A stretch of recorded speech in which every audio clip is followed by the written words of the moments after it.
It's time to mind your business with me, Jamillah Lodge. Tune in to find out how to mind your business with BEDC, special guest entrepreneurs, industry experts, and more. Brought to you by BEDC. Bermuda Business starts here.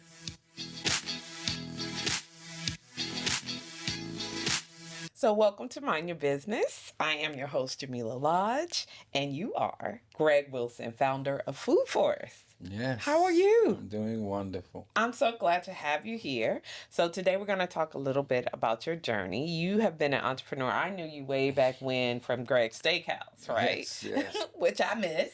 But now you've moved on, but it's still in the food space, right? Yes. So before we get started, why don't you just tell us a little bit about yourself, like your background? Okay. Well, I'm a child of the 70s. I was born in the 50s, but I grew up in the 70s, right, in Bermuda. And my passion was cooking. Hospitality this was before international business came to Bermuda. It was hospitality. So almost every kid went to hotel school or got involved in the hospitality industry somehow. I became a chef. I went to Bermuda College, and at that time it was called the Department of Hotel and Technology. It was up at where Cedar Bridge is now. Okay. Neil and Hansford Smith was, and Fred Ming, they were our instructors. Okay. They taught us how to cook. And I got my first job at Sonesta Beach Hotel. I remember Sonesta. 16 years old. And passion for cooking was amazing. But that kind of led me into the jewelry industry. Somehow, all my friends worked in the dining room, and I worked in the kitchen. And we would have this was college weeks time. It was big in Bermuda. And all my friends would be coming in every morning. How they partied all night, met all these girls, and I'm like, I'm stuck. I'm in the kitchen. I'm in the kitchen. So I switched. I went in the dining room. Okay. God, I was late every day.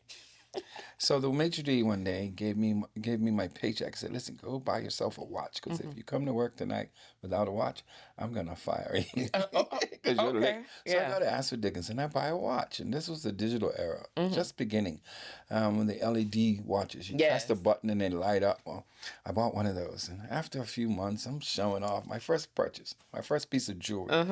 And one day I picked up a tray and it broke and it fell on the ground, and picked it all up and sat to a table after breakfast, and I put it back together, and it worked. And I was showing off to the maitre d', "Hey, look what I could do." And I just pulled it apart and put it back. And he said, "That's nothing." He drops his Rolex in a glass of water. I said, "Let me see you do that." So I take my little cheap Casio and I drop it in a glass of water, and kills it. Just kills it. I was 17, so I was living home with my parents. And I took it back to Ashford Dickinson, and the watchmaker there says, "You better buy a new one. This is ruined." And I said, "Well, I'll learn how to fix it myself." And he says, "Hey, give me some books." And I went home and just threw them on my dresser. A few months later, I picked those books up, and in the back was this watchmaking school. So, "Mom, Dad, I want to do this." And of course, a few months later, I'm off to New York. I went to Boulevard School of Watchmaking. Oh, wow. I just did repair, and I came back. I worked for Ashford Dickinson, the same jeweler I bought that watch for. But they wouldn't let me touch the Pateks and the Omegas. They let me deal with the cheap guys.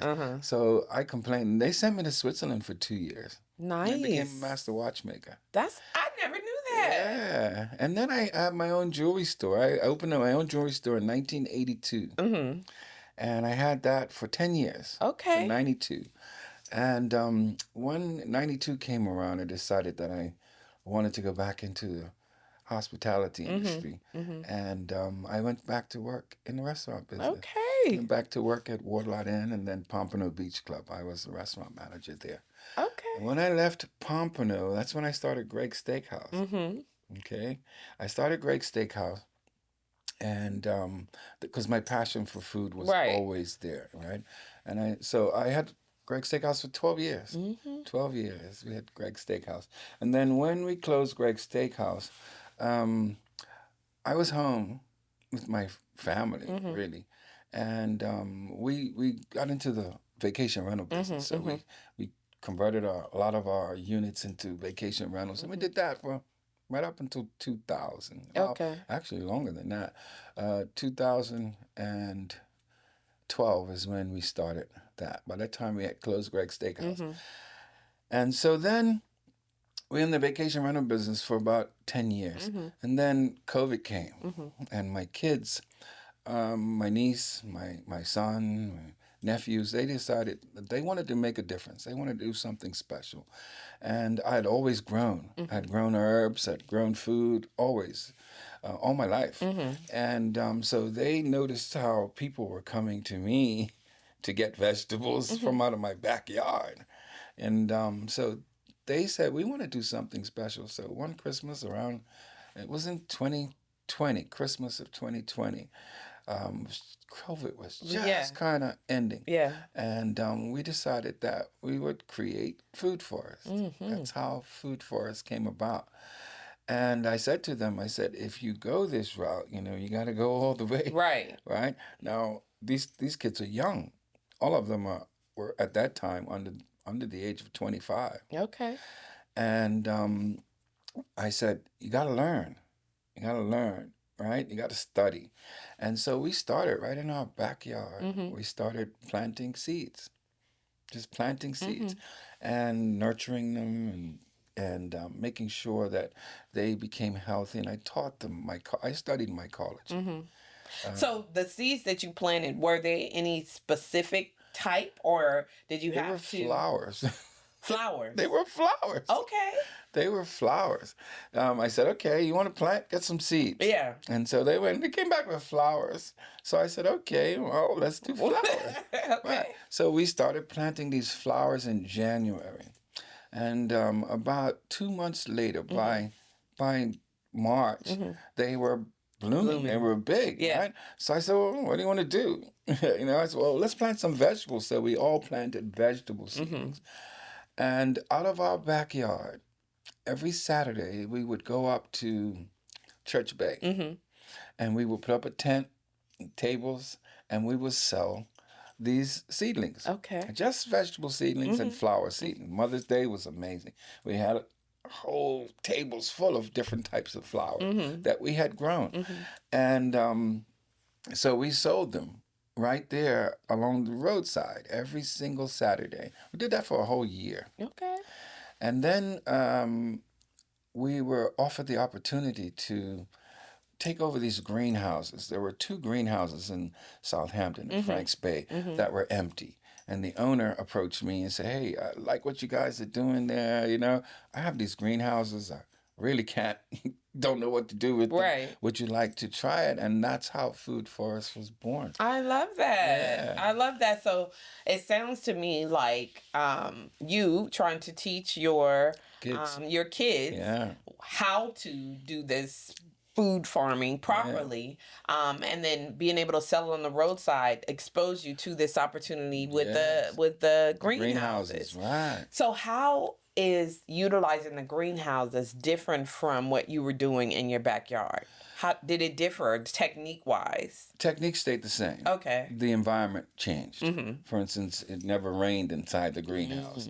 I could keep, it was more controllable. Mm-hmm. I could keep a lot of things out that you would normally get out in nature. I could keep a lot of those things out. Mm-hmm. And so I said to them, I said, you know what? If you want to go into business, Mm-hmm. the first thing you have to do is understand business, Yes. right? You have to understand how business works. And Mm-hmm. because of all my years in business and all the licks I took, the hard way, The hard we didn't knocks, have right? we didn't have BEDC back then. Listen.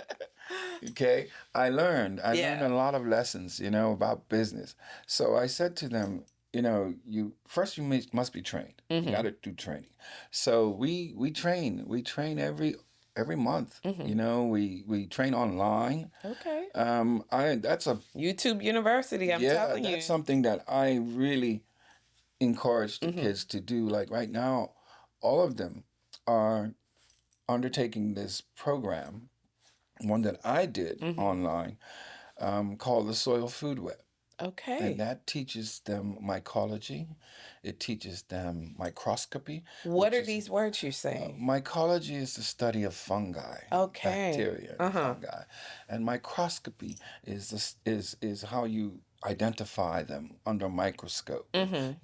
You are able to be able to see what actually makes things grow. I see. And how do you utilize that knowledge in what you're currently doing with Food In the Forest? application of Yes. it, right? So the earth is a biological system. Mm-hmm. We're biological. Yes. Everything on this planet is biological. And so bacteria and fungi are the foundation. Mm-hmm. They're millions of years old, and they've had a long time to perfect. And so they build these relationships, Mm-hmm. these symbiotic relationships with all living things, including us. Mm-hmm. Our in our gut, for Yeah. instance, is our biome. It's biological. It's almost identical to the soils. Interesting. Yes, and so the bacteria and fungi, they can't be exposed to the sun because they would get fried in the Right. heat. So Right. they are in the soil profile, what we call the rhizosphere, Mm-hmm. and they build this relationship. So this is how it works.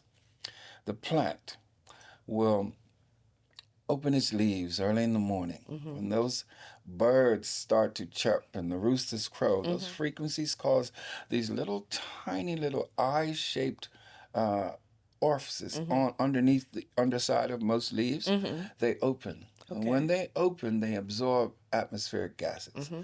or elemental gases, we call them hydrogen, Mm-hmm. nitrogen, oxygen, Mm-hmm. what we breathe out, Right. carbon Mm-hmm. dioxide, and they convert it into a glucose. They convert it into a sugar. Mm-hmm. You ever snap a leaf and see it Yes, you drip? see it drip. Well, Mm-hmm. that is glucose. Okay. All right. But the plant makes so much of this glucose that it exudates at least 50% of it out through its roots into Mm-hmm. the rhizosphere Mm-hmm. or into the soil. Who lives there? The The bacteria and the bacteria. fungi. Mm-hmm. They consume this sugar. And in exchange for this sugar, it's a process called mineralization, Mm-hmm. where they convert all the rock, sand, silt, and clay. They extract the minerals out, Mm-hmm. and then they give it back to the plant Okay. in exchange for that sugar. Mm-hmm. That's the relationship that they built. Mm-hmm. You see, and so that whole world, really, that whole world there is the foundation of life. Mm. That's how it Okay. begins, and so we encourage that. So Okay. when we grow food, what we do is we make the conditions right Mm-hmm. for this For that to bacteria, happen. for that to happen. Mm-hmm. Right. So Okay. we can't use chemicals because the chemicals will burn all the microbes, Mm-hmm. kill them all. Mm-hmm. Then there's no mineralization. Right. See? I mean, it's really, I feel like I'm in chemistry class Yes, or, it is. biology class. It's very interesting. And I think a lot of us don't go that deep. So we don't know how it all works. Exactly. And the fact that you know how it works and then you're teaching your children to understand how it works means that you can harness that knowledge to create what you're creating, which is Food Forest. So talk to me about how. Well, you've already given me an indication because you said a lot of words that I didn't know. Right. So I've learned something. But talk to me a little bit more about how what you're doing is different from what other people who provide seedlings or food from plants how are you different from them? Well, how we're different is we nurture the soil. Mm-hmm. Okay? We've developed this compost formula where compost really is just organic matter decomposed. Mm-hmm. That's all it is. When we die, we turn to compost. All living things turn to compost through the bacterial decomposition process. And in that process, it extracts all the nutrients, what's left, and stores it in carbon. And carbon is the great what's the word? Carbon is the great foundation for all life on Earth. Okay? And so what we do is we develop this compost formula by taking all of our cut grass, our trees, our hedges, our all of our Stuff that we just would normally that you would discard. throw away, Yeah, right? yeah. Well, we take it and pile it up together and create the right conditions, and it breaks down. And then we take this and we feed this to the soils. Okay. Okay, because that's what bacteria and fungi live off of. Okay, the organic matter, and so we feed it to the soils, which raises our microbial population. Now, when we plant the plant and those exudates come, we have a tremendous amount of of biology there to be able to process it and turn it into or feed the plant with it. Let's put it So that does that mean that your production increases? So you Yes. get way more than you would if we just, Yes, you get higher yields. Yeah. You get higher yields with less inputs. What makes us different is we don't import anything. Right. We're sustainable. Okay, this sustainable system that we use, um, it what it does, it nurtures the soil. It nurtures pollinators. It increases the organic matter content in the soil, where we don't have to use pesticides, herbicides, or fungicides or anything like that. We're following nature. Yeah. That's what And we're if you doing. do that and you work with nature, then you can reap the rewards of it. Oh, it's tremendous. It really is. Yeah. And each year we see our yields increasing I love it. every year. So what is your I would say what do you envision food forests to be? Like what is your goal of goals for this business? Well, Or this lifestyle, I would say right. even. Well, one of the things we did, the first thing I did, the very first thing I did was sit down with my kids and develop a business plan. Right.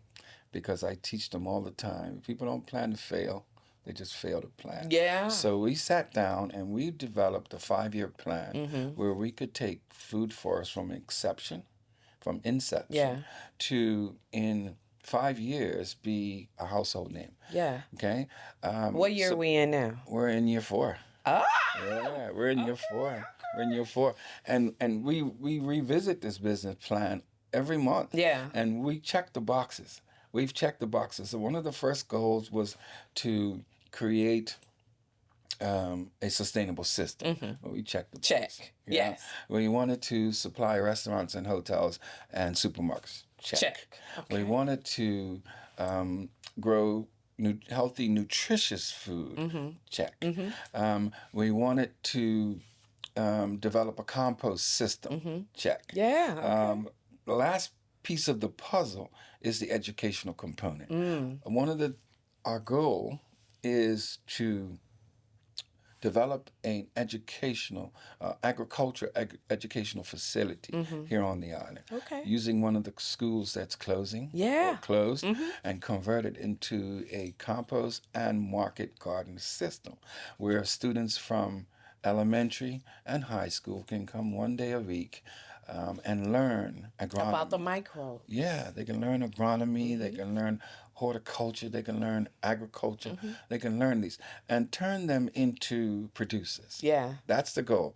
My little kids, they're all under the age of 30, and they are now producers. They're producing. And I love that because I do feel like food sustainability in Bermuda is a real issue Real? because we import like the majority of everything, right? We import over 90% of all of our food. And I think that the perception is that we cannot grow enough food to sustain us here. What is your thought on that?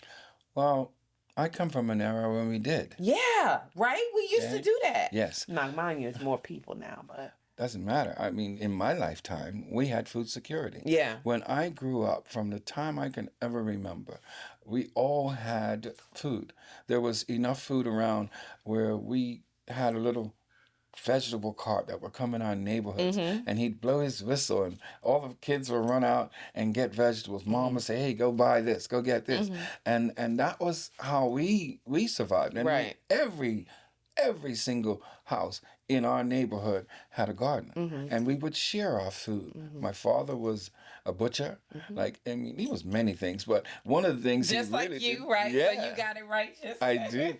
So, I remember growing up, I had a cow, I had sheep, I had goats, and we had to milk them and all of that, right? I had every animal under the sun. Right. Okay, chickens, and we harvested them all. Yeah. We harvested them all, and so I know what food security looks like. Okay, and I believe that we can. I believe we can. It's tough because in the 70s we had over 3,000 acres of arable land. Right. Today it's less than 600. Right.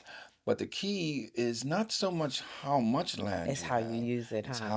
how you use it. That's where the market garden model works perfectly. Okay.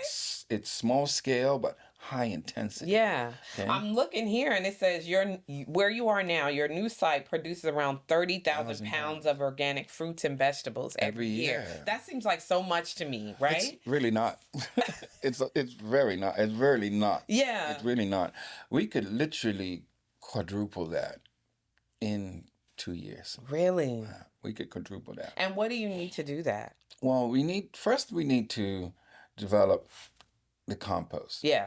because that's the foundation, right? So a compost facility here in Bermuda, we send, I think it's 10 million tons, or yeah, it's almost 10 million tons of horticultural waste to Marsh Folly every year. Yeah, I was gonna say like March fall, it's just getting higher and higher and It higher. was a pond when I was a kid. Yeah, it Now it's a wasn't that mountain. high when I got here, when I got to the island. So Right. now that's It's just a mountain. it's a mountain of Of resources, or is it tainted it's now? it's tainted because Okay. all the microplastics are lumped in, all of Yeah, the glyphosates and all of the poisons that are sprayed around the island are added in to it. that now. So it's really it would you would have to start fresh. Okay. Like I started fresh. I don't use that. I've looked under my microscope and And you're like, we oh can't no, eat that. the nematodes or the bad guys that I've seen in there, I would never use it. Yeah. Plus you can smell it. It just smells horrible. Yeah. So I don't use it. Okay. It's effectively landfill, Basically now. basically. But But we could you can take redirect. yes. So it doesn't have to go there No, anymore. it doesn't can have to go go there. your facility Yeah. where you can convert it into these things that we Right. actually can use Right. to double and triple that Yes. 30,000. We could literally become carbon neutral by just taking our organic waste. Yeah. Now, we burn a lot, which I'm all for because that's a waste to energy plan Kinda, that yeah. I think works. But we're not managing our natural other resource. This is a resources. natural resource Yeah, that we that have. comes back over and over. It's regenerative. Yeah. Right? It's regenerative. Who you got to talk to make that happen? Because it seems like a no-brainer to me. It I'm does. like- Well, I am trying to talk to government now. Yeah. The Department of Works and Engineering. Yes. They control the buildings. Yeah. The Department of Health. They are the ones who control the importation of pesticides, Yeah. herbicides, and fungicides, and the Department of Education, which Yeah. is the schools. So getting the three of these components together is like pulling teeth because, there's Everybody has their own Right. agenda. But I mean, from what I'm hearing and what I heard when you participated in the pitch, which we'll talk about in a minute, is that it just makes sense. Like, Yes. you're not asking for anything additional. There are resources that are already there. Yeah. And the fact that we do have like a aging farming population, if you can entice a younger group into this, because it sounds exciting. I've learned something sitting Right. here. So I would imagine that if you can get younger people involved in this, then it's going to be better for the island because that does give us that food security that we're missing at the moment. We have a proven track record. Yeah. We worked with Work Academy, Summersfield, Port Royal, several schools over the years now. Let's take Work Academy. Rosalind Wingate approached me 2021, 2022, I think. And she spent an entire 2 semesters with her kids. And they would come to Food Forest and they would learn. And then I would go to the school and they would learn. And after about 6 months, they created their own market garden I love that. that modeled Food Forest. Yeah. And every week they would, on a Monday, I think it was a Monday afternoon, they'd have a table out front when the parents came to pick up They their can kids. buy. They sold all their I vegetables, love it. which they in turn Yeah. would reinvest back into the school project. I love that. This is critical. And I saw that garden too when I was Yeah. touring the school for my daughter. Oh, She yeah. met you at Port Royal. Okay. And so when you pitched the competition, Yeah. she was like, vote for him. Vote for him. I remember him. Yes. So it But is she was having a an part of impact. my garden This club. is what I'm saying. Yes, she It's was. having an impact. Yes, yes. And the kids are the ones. Um, if we start with elementary schools, Mm-hmm. that's a segue into it because at that age, at your daughter's Daughter's age, yeah. age, they are so absorbable Yes. that They're just like the soil. yes, exactly. Mm-hmm. And you can really shape and mold them. And many of them, a couple of kids even now say, "Well, my daddy, we started a garden at home and we're Yeah. growing food at home now." And that again contributes to that food sovereignty, right? Security, Because yes, now I got my own garden. Now exactly.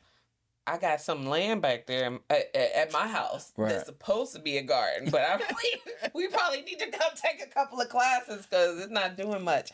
But Right. I think you're absolutely right, Mhm. right?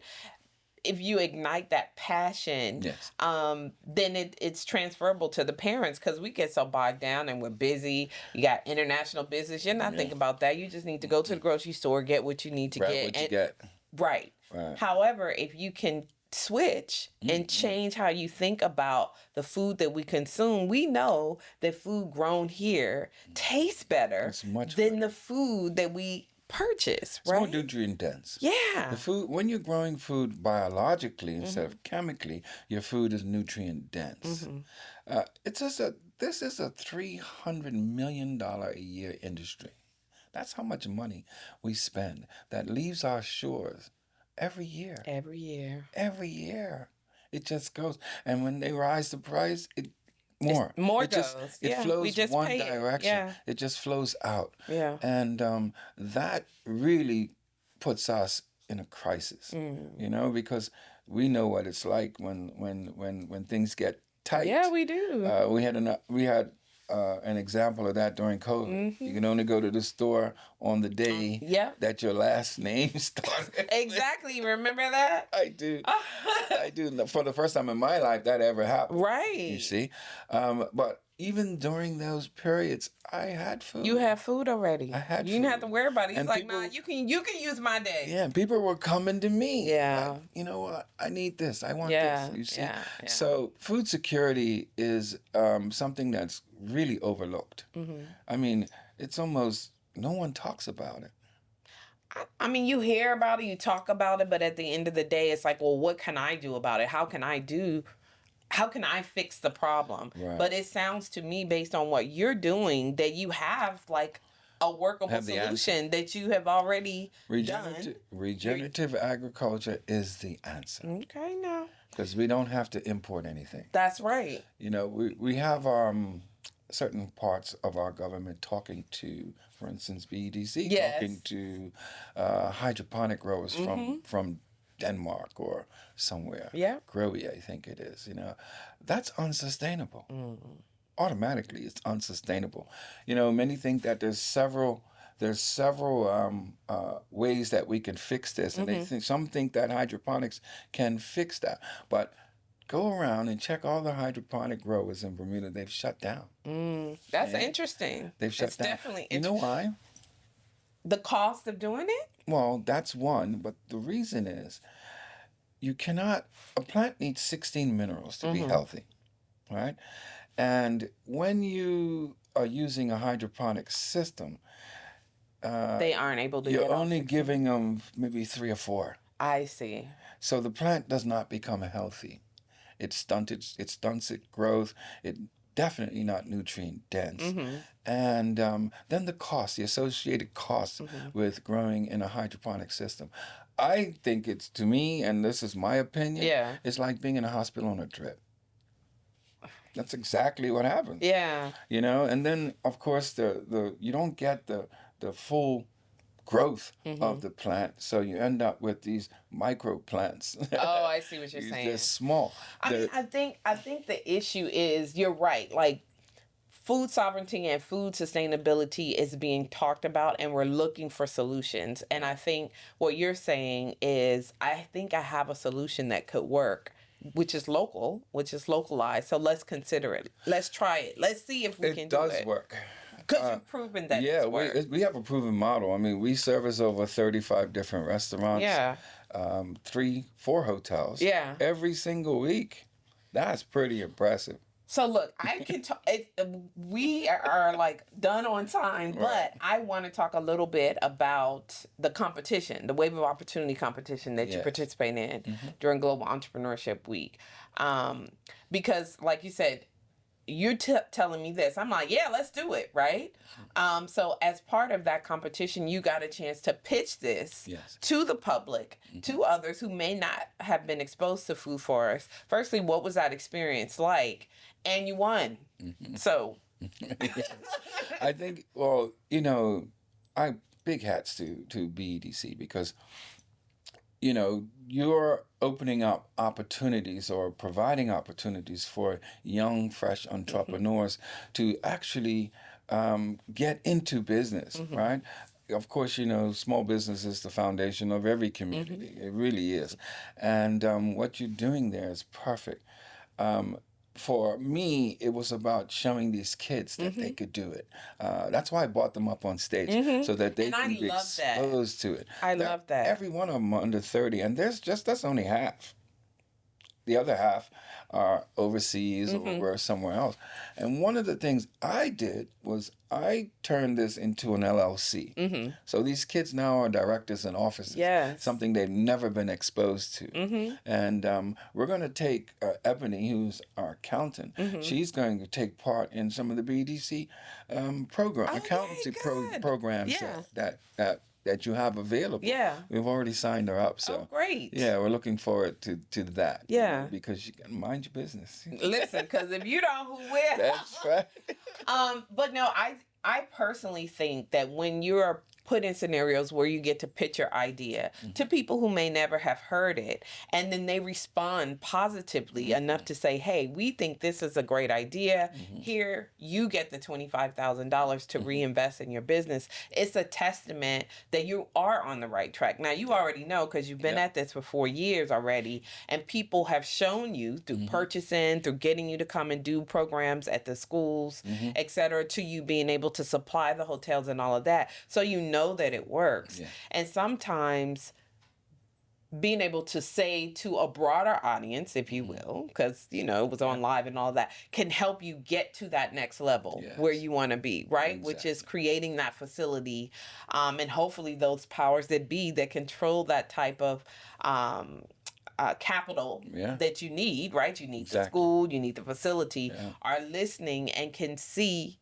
your vision, right? That's what I'm hopeful of. Because I think it's great. One of the key things that came out of this entire experience was the Together We Grow. Yeah. That conference was phenomenal. And just I met a lady there. Yeah. Her name is Sonia Rayner, and she's Department of Education. Yes. And so we've connected. Oh, wonderful. And I've shared my vision with her, and she has agreed to do her part to see how it can all be pulled together. Yes. That's why BEDC is so important. Thank you for saying that. I mean, we think so. Yeah. But it's nice to hear it from the people that we serve. Yes. Like, we're only here to support you, to support your initiatives. And that you are reaping the benefits of that means that we're doing something right. Exactly. So look, we're done talking, but I'm gonna have to bring you back because it's gonna happen. There's so much. It's gonna happen. We have a whole world open to us right, in the food industry that is so underdeveloped. And I feel sorry for the traditional farmers. They've been kind of pushed on the side, and government has kind of neglected them. And so we really need to come together and improve that relationship so that listen, I'm all for it. They're the ones feeding us, right? Sure. Like, if you can't eat, you're not living. So one of the things I always said is farmers are the most important members of every community. Yeah. Because even the doctors have to come to the farm. Exactly. You got to eat, right? Everybody has to eat. Every day. Every single day. Every day. Listen, Greg, it has been a pleasure. Yes. You are a visionary. You are a student. You have the information. You have the knowledge. You have proven that what you're doing can work. And whoever sees this or is listening, I hope they give you the opportunity to actually put into practice what you have written out and planned out, because I think we'll be better for it. I really do. I do too. Thank you. Well, again, we've minded our business. And remember, if you don't mind your business, who will? Who will? Exactly. All right. Thank you so much. No I problem. appreciate that. Thanks for tuning in to Mind Your Business with me, your host, Jamillah Lodge. Tune in next week, Thursday at 4 p.m. because if you don't mind your business, who will? Mind Your Business is brought to you by BEDC. Bermuda Business starts here.